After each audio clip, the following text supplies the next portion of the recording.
بسم اللہ الرحمن الرحیم۔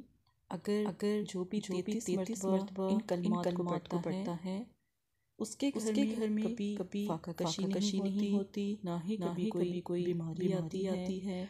اگر یہ وظیفہ آپ عشاء کی نماز کے بعد کسی بھی حاجت کے لیے کرتے ہیں، صرف سجدے میں جا کر 11 مرتبہ آیت کریمہ تو آپ کے گھر میں کوئی بھی کیسی بھی حاجت ہے اور کتنی بھی بڑی ہے وہ پوری ہو جاتی ہے، اور آپ کے گھر میں دوبارہ کبھی کوئی پریشانی، رزق کی تنگی نہ ہی کوئی حاجت آتی ہے۔ دوسرا فائدہ اس کا بہت بلند ہے۔ اگر 7 مرتبہ آیت کریمہ لکھ کر اپنے پاس رکھ لیں تو غیب سے رزق آنے لگ جاتا ہے، چاہے وہ غریب کتنا ہی ہو، امیر ہو جاتا ہے۔ جزاک اللہ۔